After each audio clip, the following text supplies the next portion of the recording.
But first, the Matt Milano injury. Next man up. Give us your thoughts, Ben. Yeah, I mean it sucks, right? I mean, we were all excited to see him come back from his leg injury, and we were talking about is he going to be ready for week one? Even if he wasn't, we kind of knew, you know, um, we'll go from there, right? We'll see what happens first few weeks, then he'll be back, and the defense should be good. But now he's out till most likely December, maybe even later, maybe a little bit. I mean, I haven't seen even until about a little bit about too much sooner than December, but a minimum December he's going to be out till. And at that point, who knows? It could be too late for him to kind of come back. But it sucks. It sucks to see a guy like Matt Milano go down, especially a guy who, isn't getting any younger. And it's not like he's, Von Miller's age, but he's still like he plays a very physical position. He's had some injuries in the past besides this, and it's just they add up. So for Matt Milano, it sucks to see, especially again, I saw some people talking about his cap hit and saying, oh, well, this is, of course this happened. And now he's got another guy that's a big cap hit that is just not going to play for the Bills. And, it's as much as that, yes, sucks. It's not something you can exactly play into account, right? You can't take into account that, oh, this, because this guy got injured, his cap hit, it sucks even more now. Well, it happens. Every team has these injuries that happen, right? You see Vikings with JJ McCarthy. Obviously, they got pretty lucky with Jordan Addison, it looked like, who could have been out a while. But those are two guys that are, on heavier rookie deals compared to most. And that could have been another just another team that has money that's tied up into injuries. So it happens with every team. You'll see it, especially in the next few weeks. Guys will go down, and anybody that plays fantasy knows, have your draft later in the preseason, after the preseason, because these injuries will happen. But with Matt Milano, I mean, it'll be nice to see some of these guys maybe step up, like Dorian Williams. He's kind of the one that maybe stands out the most because he is younger. See if he can step up like Terrell Bernard did last year.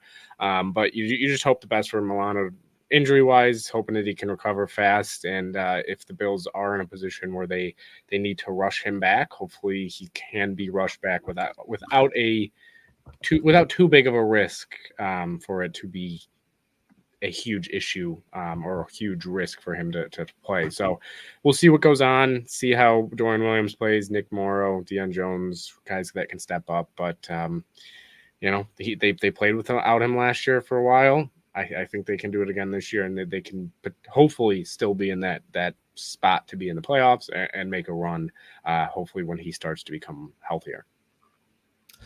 Yeah, I mean, the short answer is it sucks. Like, he's a really good player. He was all pro 2 seasons ago, was playing maybe even better last year before he got hurt. And he's just one of those guys that, like, we love in Buffalo. He's a 5th round pick. He's, grinded it out. He was here before the Bills were good. He's kind of part of that, like, rebuild group. And just, especially the year after Trey White had his back-to-back injuries, it's just kind of like almost makes you feel like that again.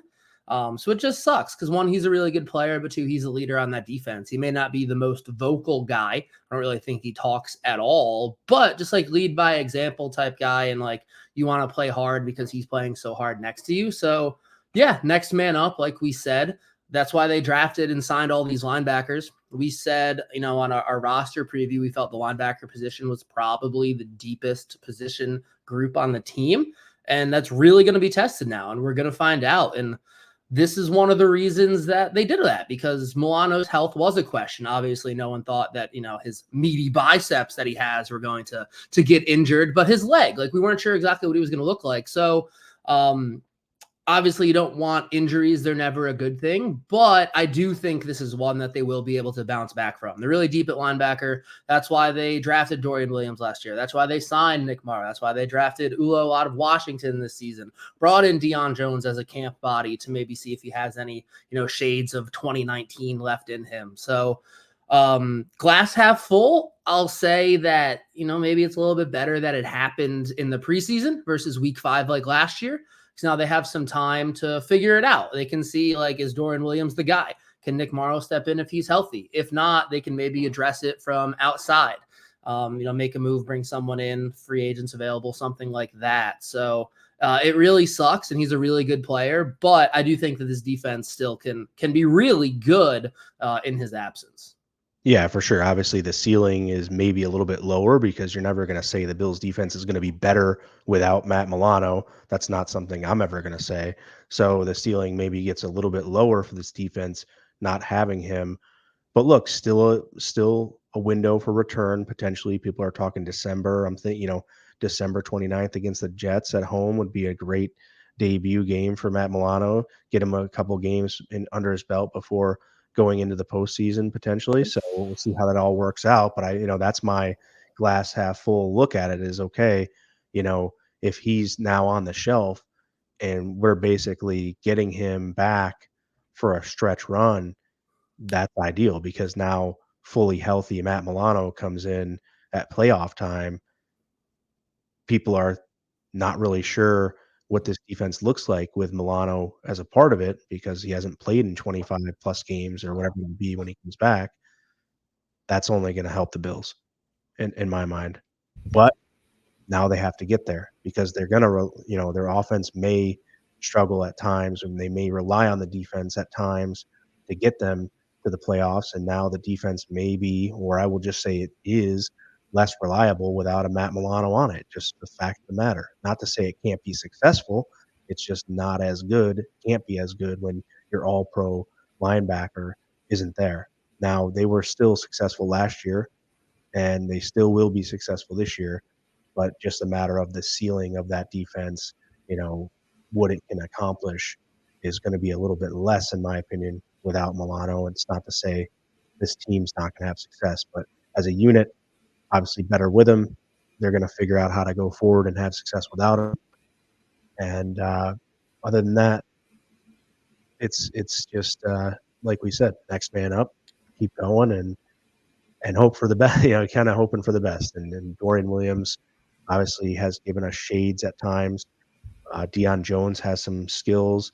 Nick Morrow, we'll see if he can. He hasn't really been on the field much at all in this preseason, so we'll see where he can fit in. Does he fit into that, or is he more the backup to Bernard in that case?